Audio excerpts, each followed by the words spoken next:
બહુ બધાએ વિનંતી કરી. એ કે નાના માઇકની સામે મારાથી ન બોલાય બાપ, આમ હું કદાચ થોડું ઘણું બોલી શકું પણ માઇકની સામે ન બોલાય. અને ઘણી ગામની અંદર તો સરપંચ સાહેબ એવા હો, પણ આ નિખાલસતાથી એને સ્વીકારી લીધું ને એની મજા છે. પણ તોય લોકોએ જબરજસ્તી કરી કે ના ના બોલવું જ પડે સાહેબ. અને બધાએ જબરજસ્તી કરી, બહુ વિનંતી કરી. ત્યારે સરપંચ સાહેબ હાથમાં માઇક લીધું, થોડીક ધ્રુજારી ઉપડી ગઈ અને હાથથી એમ ધ્રુજારી ઉપડી ગઈ, ધીમે રહીને બોલ્યા કે ગામના વડીલો, ભાઈઓ, બહેનો, બાળકો બધાને યાદ કરતા મને ખુશી થાય કે હું ગામનો સરપંચ છું. હા, શરૂઆત થઈ ગઈ, પછી કાંઈ વાંધો નહીં. પણ આ ગામના બધા વડીલોની એવો આગ્રહ હતો કે આપણા ગામમાંથી, આપણા નિશાળમાંથી જ્યારે શિક્ષક વિદાય થાય છે તો એના માન માટે બે શબ્દ બોલવા જોઈએ. તો બીજું તો વિશેષ શિક્ષક માટે મારે શું કહેવું, જેનો વિષય બોલવાનો નથી, પછી હું ડખા થાય તમે જોજો. એટલે એણે બહુ નિખાલસ ભાવથી કીધું કે આવા શિક્ષક અત્યાર સુધી આટલા વર્ષ એમણે જે શિક્ષક તરીકેની ફરજ બજાવી, ઘણા બધા છોકરાઓને ગણાવીને ઘણા છોકરાએ ઘણી સારી ડિગ્રી મેળવી.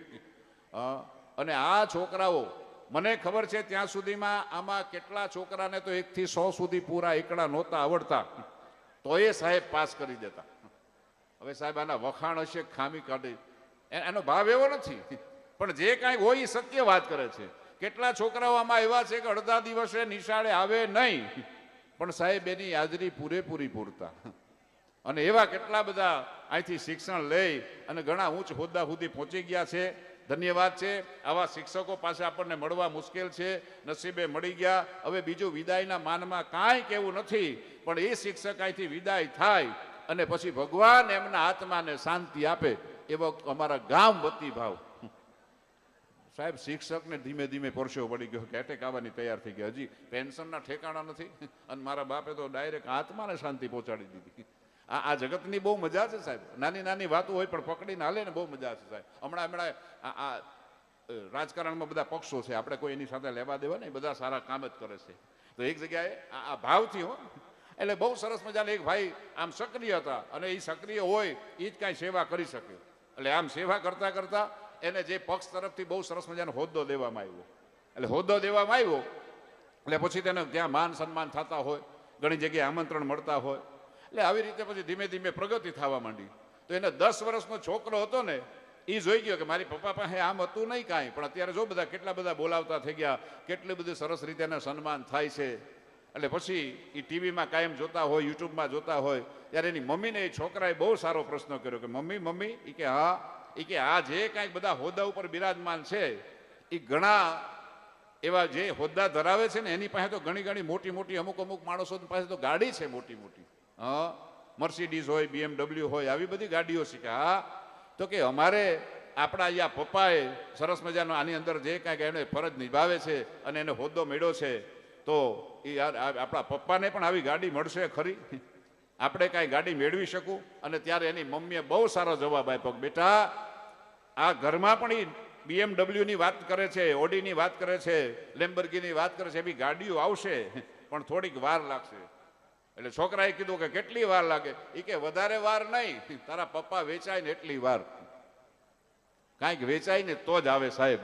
આ અડધું 2 દી પછી સમજાય, બહુ ઊંડી વાત હોય અને સમજાઈ જાય ને એને વંદન છે. કારણ કે અમારા ઘણી વાર કમ્પાઉન્ડર જે કાંઈક લાગ્યા છે ને, આ ઇલેક્ટ્રિક કમ્પાઉન્ડર અમુક ગોળા હોય ને, એ તમે જોજો પહેલેના ગોળા એ 40 વોટના હતા, 25 વોટના હતા, 60 વોટના હતા, 100 વોટના હતા. એ ડીમ લાઇટ હતી તોય એમ કહેવાતું કે ફિલામેન્ટ હળકતી.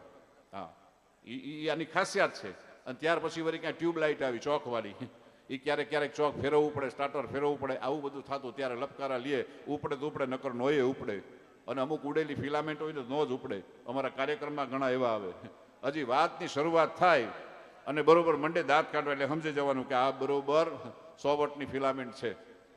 વાત પૂરી થઈ જાય, બાજુવાળો દાંત કાઢે ને પછી એની બાજુ જોઈને એ દાંત કાઢે એટલે સમજી જવાનું કે આ ચોક છે, ટ્યુબલાઇટ છે, ધીમે રહીને હળગી, ઉપડે તો ઉપડે, નકર ન ઉપડે. અને અમુક માણસ એવા છે, આખો કાર્યક્રમ પૂરો થાય પછી ઘરે જાય અને કાલે એને કોઈ પૂછે કે ભાઈ કાર્યક્રમમાં કેવું મજા આવે? એટલે ધીમે રહીને બગાવું, પણ અવાજ બહુ આવતો. એટલે સમજી જવાનું કે ઉડેલી ફિલામેન્ટ. આની સામે તમે 230 નહીં 440 નાખો ને સાહેબ તો એ નકામું થઈ જાય. પણ શરૂઆતમાં જે આપણે વાત કરી એમ આ દરેક જગ્યાથી મને તમને આવી વાતો જ્યારે આવા ડાયરામાંથી મને તમને મળે. હવે તો જો કે આમ જોવા જાય તો ઘણું બધું શોર્ટકટ થઈ ગયું, કારણ કે આ માણસોની પાસે સમય નથી. હા, માણસની પાસે એટલો સમય નથી. પહેલેનો સમય એવો તો આખા આખા ભજનો ગવાતા, નામા ચરણ સાથે ભજનો ગવાતા. પણ સાહેબ અત્યારે કોની પાસે એટલો સમય છે? નથી સાંભળવાવાળા પણ એટલો સમય હોય સાહેબ. અને કદાચ આવું કરવા જાય તો 4-5 ભજન ગવાય. પણ અત્યારે ફરમાઈશ એટલી બધી આવી એટલે કલાકારોએ પણ થોડા નાના નાના એમ કહેવાતું હોય એની હાઇલાઇટ લઈ અને બધાને રાજી કરવા પડે સાહેબ. આ દરેકની આવું થઈ ગયું. અત્યારે આ તમારો જમાનો જોજો, ક્રિકેટનો વાયરો બહુ લાગ્યો. ક્રિકેટનો એમાં ટેસ્ટના આપણે જોઈએ છે કે 5 દિવસની ટેસ્ટ હોય પણ 5 દિવસ નથી હાલતી. હવે 2020માં તમે જોજો, આ જમાનો એવો આવી ગયો છે સાહેબ. પણ જેવો જેવો જમાનો છે ને મુબારક છે. પણ અમારો ભાવનગરના નાજીર દેખૈયા બહુ સરસ મજાની વાત લખે કે ખુશી દેજે આ જમાનાને હરદમ રુદન દેજે મને. ખુશી દેજે આ જમાનાને હરદમ રુદન દેજે મને, અવરને ગુલશન દેજે અમને વેરાન વન દેજે. કવિનો કહેવાનો ભાવ એમ છે કે ક્યાંક કદાચ જો ભગવાનની પાસે આપણે માંગતા હોય અને એવી માંગણી કરો ને તો તમને મને એમ કહેવાય કે બીજા માટે કાંઈ ખુશીની માંગણી કરો તો મારા તમારા જીવનની અંદર 100% ખુશી આવે. પણ એની પણ તમારી મારી પાસે ખાનદાની હોવી જોઈએ બીજા માટે માંગવાની. આ ભગવાનના દરબારમાં બધા જ જાય છે ને આપણે. ભાઈ દરબારમાં જાય, ભગવાનને ચરણે જાય અને બધા એમ કે આ ભગવાન હવે આટલું છે, મને હજી આટલું આપી દેજો. જેટલું છે ને એટલું ઓછું જ પડે. પણ ક્યારે કોઈ વ્યક્તિ એવું કહીને કીધું કે હે પ્રભુ, હે માં, મારી પાસે તો બહુ ઘણું છે, હવે એક કામ કરજો ને, મારામાંથી કોઈક બીજાને દેજો. આ બીજાને જેની પાસે નથી ને એને થોડુંક આપજો. આવું કીધું? ક્યારે નથી કીધું સાહેબ. આ તમારી મારી જીવનની માનસિકતા છે ને એમાં આપણે બધાએ જીવન જીવવું છે સાહેબ. અને આ શબ્દ છે સાહેબ, આ શબ્દની બહુ મજા છે કે શબ્દ મારે મર ગયા એ શબ્દ છોડ્યા રાજ. આ શબ્દ મારે મર ગયા, આ શબ્દ છોડ્યા રાજ. પણ એ શબ્દ જેણે જેણે સેવ્યા છે ને સાહેબ એના સુધરી ગયા કાજ. અને આ ગુજરાતની ભૂમિ છે. ડાકોર પછીની જે અમારે વાત કરી ને ભાઈ, એમ ગુજરાતની આ તો પરંપરા છે, ભારત દેશ છે. અને એમાં કવિએ શું શું વાતો લખી સાહેબ. એક સમય એવો હતો કે જે હજી પણ ઘણી જગ્યાએ આવી માનવતાની મહેક મને તમને હજી આવે છે સાહેબ. પણ હવે ઓછી જગ્યાએ આંગળીના ટેરવે ઘણા એવા. બાકી પહેલેનો સમય એવો તો કોઈ આપણા આંગણે આવે એની ચહેરા ઉપરની રેખા વાંચીને માણસ સમજી જતો કે ઓહો આ માણસને કાંઈ ને કાંઈ મુસીબત છે સાહેબ. અને એને અંતરની જે કાંઈક વેદના હોય ને એના ચહેરા ઉપર આવી જતી અને ચહેરા વાંચીને માણસ તરત ઓળખી જતો કે ના ના આને મુસીબત છે ભાઈ, આવો. અને એટલે તમારા કવિ દુલાભાઈ કાગ બહુ સરસ મજાની વાત લખે કે માનવીના પાસે માનવીનો આવે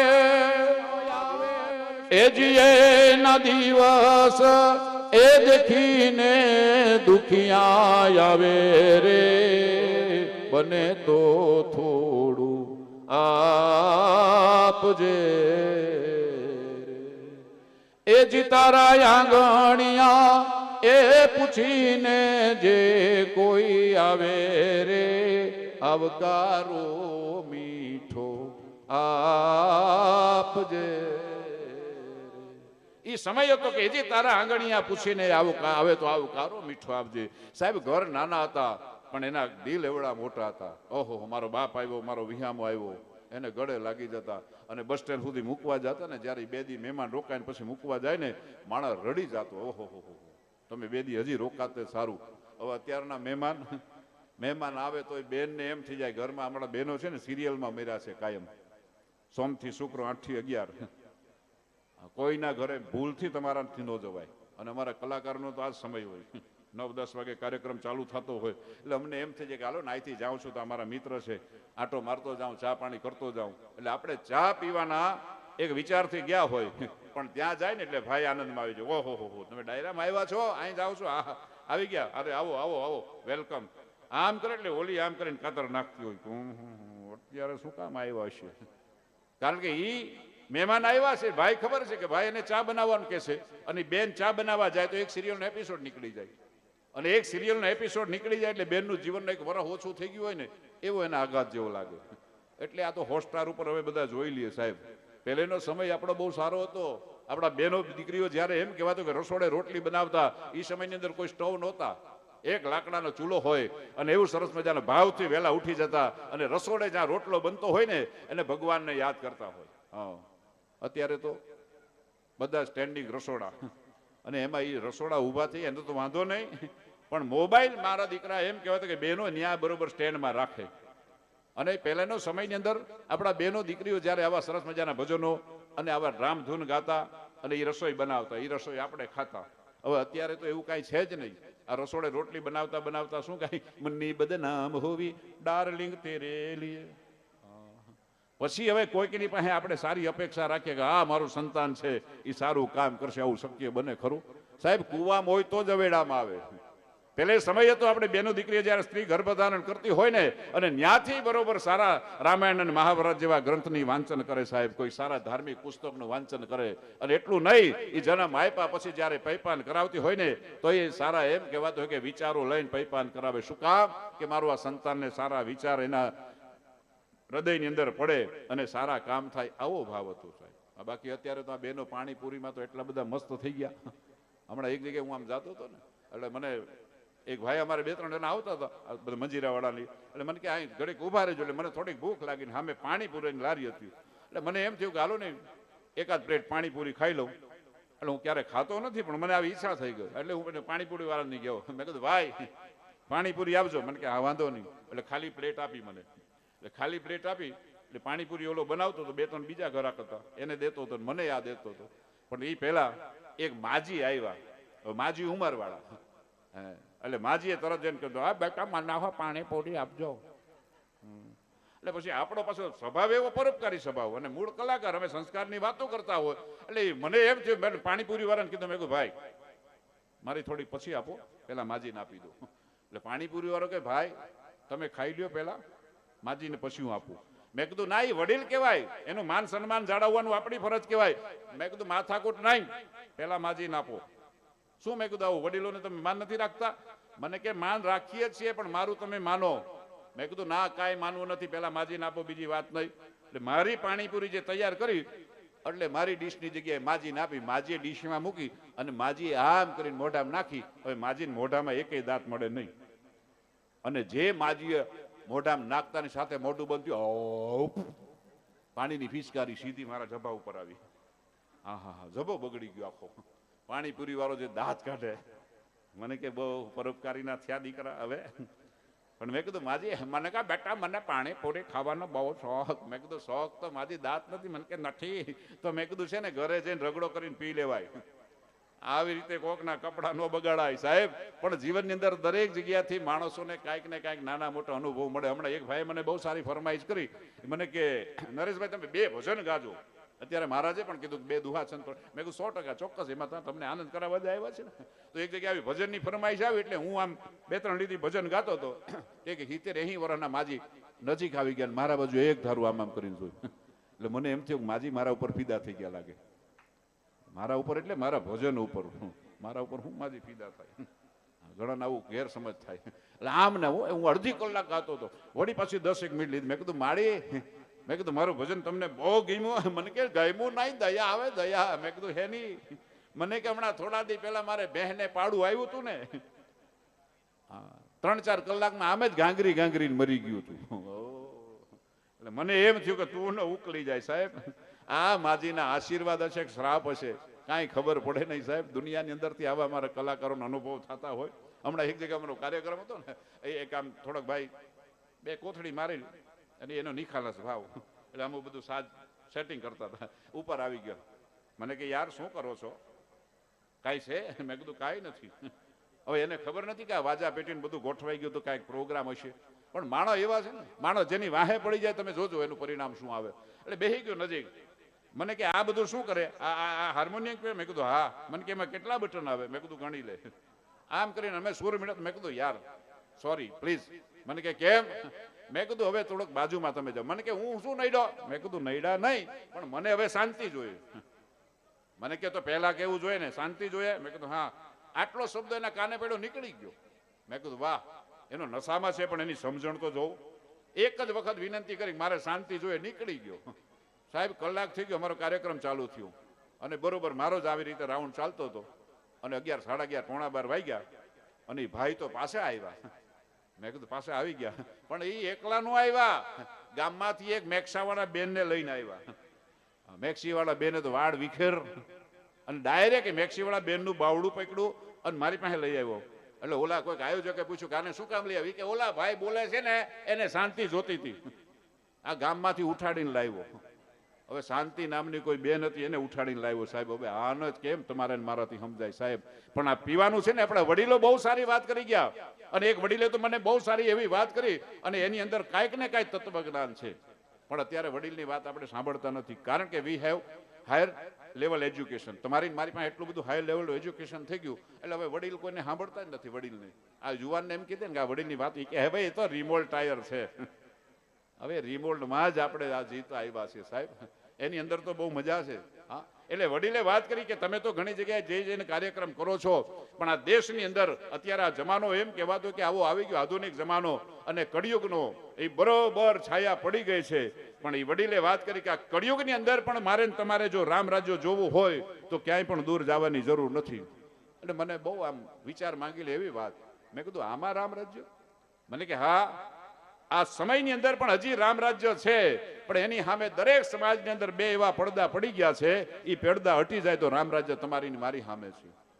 એટલે સ્વાભાવિક રીતે એને આપણે પૂછવું પડે. મેં કીધું વડીલ કયા એવા બે પડદા કે બે પડદા હટી જાય તો રામ રાજ્ય તમારી ને મારી સામે હોય? અને ત્યારે વડીલે પોતાની વેદના ઠાલવીને એટલી વાત કરી કે ભાઈ આ સમાજની અંદર દરેક જગ્યાએ ઈ બે પડદા છે, રામ રાજ્ય એની સામે દેખાતું નથી. કે બે પડદા ઈ કે મારે ભાઈમાંથી વેસનનો પડદો નીકળી જાય અને બેનમાંથી ફેશનનો પડદો નીકળી જાય તો સમજી લેવાનું કે રામ રાજ્ય તમારી મારી સામે છે સાહેબ. પણ આ શક્ય ખરું? આનું અમારું વેસન જાય નથી અને અમારી ફેશન નો જાય. આટલા ભગવાને રૂપ સારા આપ્યા પણ પાર્લરમાં કોઈ ન જાય એવું તો બને જ નહીં. પાર્લરમાં જવું જ જોઈએ.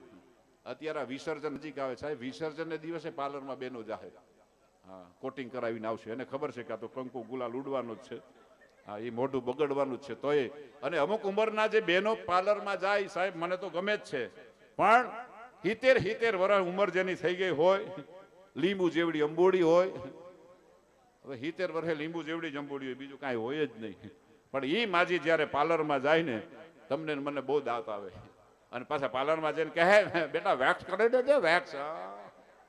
હવે વેક્સનો જમાનો ગયો અને ધીમે રહીને આમ કરીને લીંબુ જેવડી અંબોડી છોડે કે થોડી થાય તો હેર સ્ટાઈલ કરી દેવી. હા, ઓલી પાર્લર વાળી કે માંડમાં 10-15 વાળ છે, આમાં કોઈ હેર સ્ટાઈલ થાય નહીં. પણ સાહેબ જીવનની મજા છે, માણસોને ક્યારે શોખ પૂરા નથી થતા સાહેબ. હમણાં એક ભાઈ છે ને, આજ ભોળાનાથની વાત કરી, ભોળાનાથ બહુ ભોળા, બહુ સાચી વાત.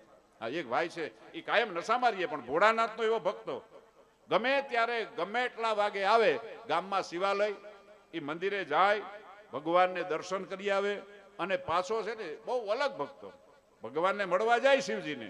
ક્યારેક મંદિર ખુલ્લું હોય તો અંદર જાય, પગે લાગે અને વળી પાછો કાંઈ માંગે નહીં.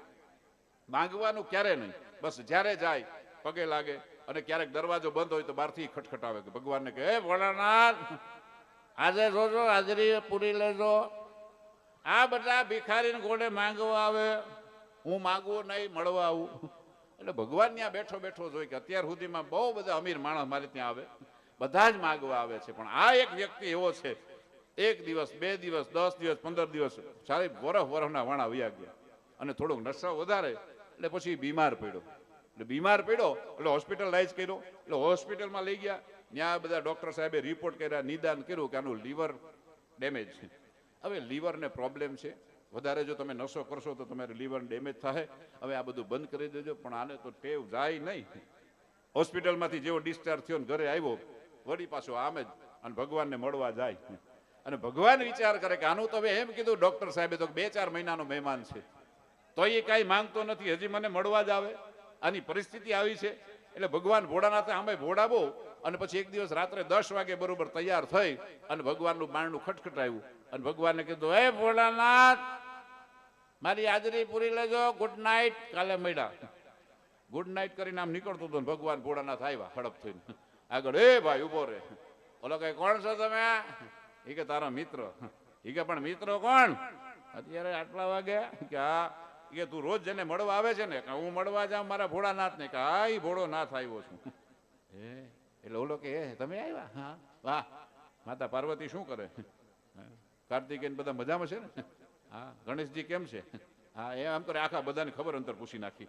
એ કે એ તો બધું ઠીક છે પણ હું કાયમ તું મને મળવા આવે છે ને એટલે આજે મને એવી ઈચ્છા થઈ ગઈ કે હું જાઉં. મેં કીધું વાહ. એટલે ઓલાને આનંદ થઈ ગયો, વાહ વાહ વાહ, મારી દોસ્તી તમે નિભાવી અને દોસ્તી નિભાવીને તમે આવ્યા, ધન્યવાદ છે. હા, પાછા ક્યારેક મળશું. એ કે ના એમ નહીં, આમ છૂટા ન પડાય. હું ડાયરેક્ટ કૈલાસથી આવ્યો છું, હવે હું તને પસંદ થયો છું સામેથી, એટલે તારે કાંઈક માંગવું પડે. ભગવાનને ખબર હતી કે આનું હવે આયુષ્ય ટૂંકું છે એટલે કાંઈક માંગશે. પણ ઓલો કે ના માગે બીજા અત્યાર સુધીમાં ક્યારે તમારી પાસે માંગણી કરી હું મળવા જ આવતો હતો કે આ મને ખબર છે, પણ હું તારી સામે આવ્યો છું, આટલું મારું કામ છે તોય હું છોડીને આવ્યો, હવે કાંઈક તો તારે માગવું જ પડે. બહુ કાલાવાલા કરે. ઓલો એકના બે નો થાય, ના ના હું માગું નહીં, માગે બીજા. ભગવાને કીધું હવે માગી લે યાર. એટલે પછી ભગવાન આવું કીધું ને એટલે ઓલો કહે જો આ મારી માગવાની ટેવ નથી, તમારી પાસે માગવું નહીં, પણ તમે બહુ કાલાવાલા કરે ને એટલા માટે હું તમે કયો તો માગું. એ કે બોલ બોલ શું તને જોઈએ? એ કે જોઈએ કાંઈ નહીં. હવે આ મનુષ્ય દેહ અહીંથી ખોડિયામાંથી પ્રાણ પંખેર ઉડી જાય તો સ્મશાને બળી જાય ને? કે હા. તો કે બીજો જન્મ પછી હું આવે તો કોઈને કાંઈ ખબર નહીં? કે ના. એ કે તો બીજો જન્મ અહીંથી હું ગુજરી જાઉં પછી બીજો જન્મ મને તમે મનુષ્ય દેહ જ આપશો? ભગવાન ભોળોનાથ કે તથાસ્તુ, થઈ ગયું. ઓલો કે એમ થોડું થઈ જાય, મનુષ્ય દેહ આપીને તમે છૂટા થઈ જાય એમ નહીં, હજી માંગવાનું કીધું તો હજી માંગી લઉં. કે શું? એ કે મનુષ્ય દેહ તમે આપશો મને? કે આ પાકું. એ કે ત્યાર પછી તમે જે આ બધા અંગો આપો એ આવી જ રીતે આપશો? ભગવાન કે હા, બધા માનવ દેહને જે રીતે બનાવ્યો એ રીતે તને બનાવવાનું. એ કે પણ તમે દાંત કેટલા આપો? એ કે 32. તો શરત કરાવી. ઓલા કે જો ભગવાન એક કામ કરો, મનુષ્ય દેહ મને આવતા જન્મમાં મળવો જોઈએ, પણ મારી એક જ શરત છે કે 32 દાંત મને નહીં જોઈએ. એ કે તો? એ કે રિપ્લેસ કરી દો. કે શું? એ કે લીવર 32 આપજો. તો આવતા સમયમાં જલસા કરી લઉં સાહેબ. આ જગતની મજા છે. એટલે ઘણા કહે છે કે હમ નહીં પીતે તો કઈ મોસમ તક નહીં પીતે, हम नहीं पीते तो कई मौसम तक नहीं पीते और बैठ जाते तो किसी से कम नहीं पीते. આવા ઘણા શાયરીમાં અમને શાયરી એવા સરસ મજાના જવાબ આપે અને ત્યારે એને અમારે કહેવું પડે કે જામ ઉપર જામ પીને से क्या फायदा यारो, जाम ऊपर जाम पीने से क्या फायदा यारो, रात को चढ़ेगी सुबह उतर जाएगी, किसी सदगुरु या दादा की नाम की प्याली पी बाप तेरा जीवन सफल हो जाएगा. साहेब તમારે ને મારે જો જીવન સફળ કરવું હોય ને તો એવા ઘણા બધા જીવનની અંદર નશા છે ને એટલે કે હુઈ બહુત મહેંગી શરાબ હૈ, થોડી થોડી પિયા કરો, पियो लेकिन रखो हिसाब, थोड़ी थोड़ी पिया કરો. આ જગતની બહુ મજા છે. ઘણું બધું આપણે સમજાવવાની કોશિશ કરીએ પણ સમજે ખરા? આ ભજન સત્સંગ કથામાં બહુ મજા છે સાહેબ. અમારા બેનો આમ આમ આમ આમ કરીને તાળી પાડતા તો હું જોતો મજા આવી. અને આ ગણપતિ દાદા પાસે તમે જોજો, બેને બહુ સરસ મજાના થાળ ગવડાતા, આવજો રે આવજો બાપા આવજો, લાડુ ધરાવીએ. હવે બાઈ પાસે એનો હોહરો ત્યાં બેઠો બેઠો જોતો હોય કે મારી બહુ બાપાને તો બહુ તાળી પાડી પાડીને બોલાવે કે લાડુ ધરાવીએ, મને કપ ચા પીવડાવી દે ને ઘણું થઈ જાય. આ ખરેખર જીવનની સચ્ચાઈ છે સાહેબ. હમણાં એક જગ્યાએ કાર્યક્રમ હતો ને, એક દાદા ખૂણામાં બેઠા હતા એટલે નાસ્તો આવ્યો બ્રેકફાસ્ટ. એટલે મને પછી એમ થયું, મેં કહ્યું હાલો દાદાને દઈ આવું. એટલે હું પ્લેટ લઈને દાદા પાસે ગયો. મેં કીધું દાદા નાસ્તો લઈ લ્યો. એટલે દાદાએ બહુ સારો જવાબ આપ્યો. મને કે બેટા સોરી આજ હું નાસ્તો નહીં કરી શકું. મેં કીધું કેમ? મને કે મારે ઉપવાસ છે. મને એમ થયું કોઈનો કંઈક વારનો ઉપવાસ હશે, બધા કરે છે. એટલે મેં કીધું ઉપવાસ છે? મેં કીધું શેનો? મને કે 31 તારીખનો. સાહેબ ચોટલી ખીટો થઈ જાય. 31 તારીખનો ઉપવાસ? મેં કીધું દાદા આમાં મને સમજાયું નહીં. કદાચ કોઈક એવો વાર તહેવાર હોય એનો કરે, કોઈ ગુરુવાર કરે, સોમવાર કરે, મંગળવાર, આવા બધા વારું હોય. કોઈ કદાચ ભગવાનના પ્રસંગ આવે કે અષ્ટમી હોય કે નવરાત્રી હોય, આવા બધા એની અંદર તમે ઉપવાસ કરો. પણ 31 તારીખનો ઉપવાસ? અને દાદાએ જે અંદરની વાતો કરી બેટા એ નથી સમજાતું બધાને. કે કેમ? મેં કીધું 31 તારીખનો ઉપવાસ શું કામ કરે? મને કે મારે 2 દીકરા છે, 3 વર્ષ પહેલા નોખા થઈ ગયા અને ઈ નોખા થઈ ગયા અને પછી મારો ભાગ પડ્યો સાહેબ. અને સમાજવાળા એવું નક્કી કર્યું કે 30 દિવસ આને ત્યાં ને 30 દિવસ આને ત્યાં, અને 30 દિવસ મારે એક એક દીકરાને ત્યાં ખાવાનું હોય. 31મી તારીખ આવે ને તો 2 દીકરામાંથી એક પણ વહુ મને જમવાનું નથી દેતી. લે ત્યારથી નક્કી કરી નાખ્યું કે 31 તારીખનો આપણે ઉપવાસ કરી દેવો. ભલામણો આ જીવનની બહુ સચ્ચાઈ છે સાહેબ. અને આ બહુ જરૂરી છે. એટલે ડાયરાની અંદર કાયમના માટે અમે કહીએ છીએ ત્યારે વક્તા તરીકે સાહેબ, અને એ સમય છે. કારણ કે વક્તા તરીકેની અમારી ફરજ થઈ જાય કે આપણા જે કવિઓએ લખી ગયા વાત, અમારી કાંઈ વાતો અમે નથી કરતા, પણ આપણું ખાનદાન કેવું હોય, આપણો સમાજ શું છે, તમે કઈ જગ્યા ઉપર જીવો છો, આપણા પરિવારની અંદર સભ્ય કેવા હતા સાહેબ, આવી ખુમારી આવી જાય ને તો માનવ સેવાની જોત પ્રગટે સાહેબ. આમ નામ પ્રગટે નહીં સાહેબ. હા, મને માનવ સેવા જ્યાં મારા તમારા જીવનની અંદર થઈ જાય ને એ જ તમારા મારું ભેગું આવે બાપ. બાકી જે કાંઈક આ દુનિયા છે ને, આ જજ એવું કરે ને મને તમને કોઈ કાંઈ ખબર પડે નહીં. હનુમાનજી મહારાજ જેદી એમ કહેવાતું હોય કે દરિયો પાર કરી અને સીતા માતાજીની પાસે જવાનું હતું વાવડ લઈને સમાચાર લઈ, અને તેથી આખું એનું ભગવાન રામનું સૈનિક ત્યાં બધા વાનર સેના ઉભા રહી ગયા, દરિયો ટપ્પાનો, પણ એમાંથી કોઈની કાંઈ હિંમત થઈ નહીં. અંગત કે હું દરિયો ટપું પણ પાછું મારાથી ન હોવાય, અને બીજાની કોઈ હિંમત નહીં હતી. અને ત્યારે હનુમાન દાદાને એવી પીઠ થાબડી એના સમાજે, અને હનુમાન દાદાએ જે ભગવાન શ્રી રામને યાદ કરીને ઠેકડો માર્યો, અને એમ કહેવાતું હોય કે દરિયો ટપીને લંકામાં જઈ અને માં સીતાજીને બહુ સરસ રીતે સમાચાર દીધા, એક અંગૂઠી આપી દીધી. સાહેબ આનંદ થઈ ગયો, અને આખાએ લંકામાં આટો મારી અને હનુમાનજી જ્યારે પછી વળી પાછા ભગવાન રામ પાસે આવ્યા ને ત્યારે એનો સમાજ ભેગો થઈ અને દાદા હનુમાનને એટલા બધા સન્માનિત કર્યા કે વાહ વાહ, અમારો સમાજનો આ વીરડો, વાહ, આટલું સરસ મજાનું પરાક્રમ કરીને આવ્યો, આ ઠેકડો મારીને જે કોઈથી કામ નહોતું થતું એ કામ કર્યું, એટલા બધા સન્માન કર્યા, એટલી બધી વાહ કરી, આટલા બધા વખાણ કર્યા. હા, વાત પૂછો નહીં સાહેબ. પણ એ વખાણ કરતા કરતા જ્યારે રામ સેતુ બન્યો અને લંકાની અંદર પ્રવેશ કરી જ્યારે યુદ્ધ થયું અને સુસેન નામના વૈદ્યથી જ્યારે લક્ષ્મણજી મૂર્છિત પડ્યા, મેઘનાથના ધનુષથી જ્યારે લક્ષ્મણજી મૂર્છિત પડ્યા, અને ત્યારે એ વૈદ્યને લાવવાનું, એટલે લંકામાંથી સુસેન નામના વૈદ્યને લઈને આવ્યા, અને સુસેન નામના વૈદ્ય જોયું અને બરોબર લક્ષ્મણજીની આમ નાડી તપાસીને કીધું કે બાપ, સૂર્યોદય થાય એ પહેલા દ્રોણાચાર્ય પર્વત ઉપરથી સંજીવની નામની વનસ્પતિ તમે લઈ આવો, તો જ એમ કહેવાતું હોય કે આ લક્ષ્મણજી જીવિત થશે. અને ત્યારે સમાજવાળા ત્યાં જ બધા હતા. એને પૂછ્યું કે વૈદજી, આ તમારે દ્રોણાચલ પર્વત સુધી જ અમારે જવું પડે ને લેવા, આ લંકામાં નથી?